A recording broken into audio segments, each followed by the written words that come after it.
A new letter written by the Chicago Board of Education is pushing the CPS CEO to settle the teacher's contract in the, quote, coming days. And Chalkbeat got a copy of that letter, and senior reporter Mila Kumpalova is joining me now to discuss this. Mila, thank you very much for joining us.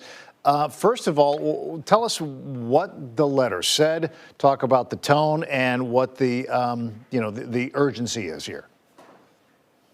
Sure. The letter was sent by members of the Chicago Board of Education to CEO Pedro Martinez on Friday. The tone was firm, and it essentially said, you and the Chicago Teachers Union have been at these negotiations since April. The current contract expired in June. It's time to get this done. Go ahead and settle the contract as soon as possible. Okay, so he got in no uncertain terms his marching orders to get this done.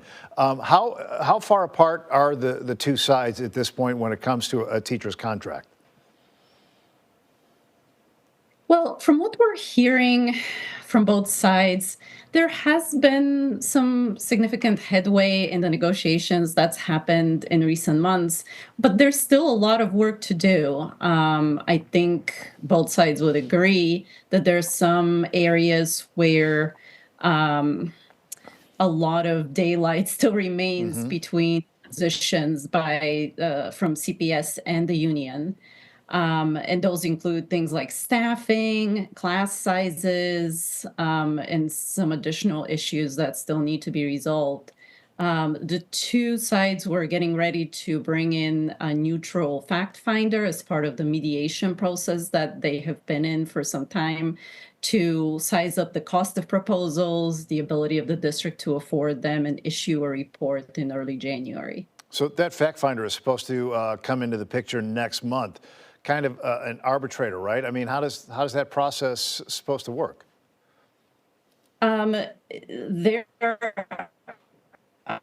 are going to be, if the district and union proceed with the process as planned, there are going to be 2 days when the fact finder would review proposals and district finances, and those dates are set for December. They're not open to the public, but the final report, which is supposed to come out in early January, could become public if either side rejects it, and essentially says, we don't agree with these findings.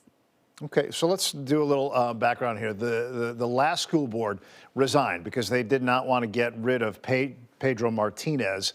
The mayor appointed a brand new board. What is the relationship like between this whole new board and the CEO?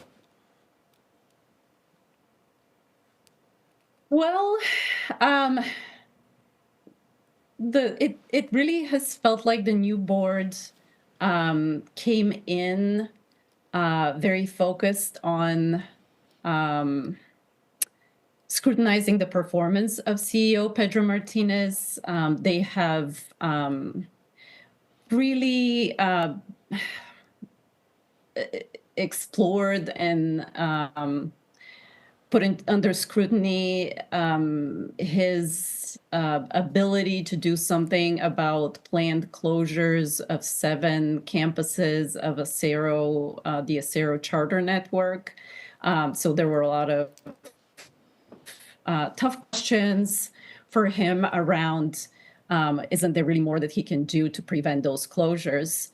And now the board has obviously zeroed in on, is CEO Martinez moving as quickly as possible in settling this teacher's contract. And it might be worth mentioning that they wrote to CEO Martinez on the same day that the Chicago Teachers Union wrote to them, asking them to intervene and press the district's administration to speed things up when it comes to resolving the contract talks. All right, so much more to come in these challenging times at the Chicago School District. Mila Kumpalova with Chalkbeat. Thanks as always. Appreciate it.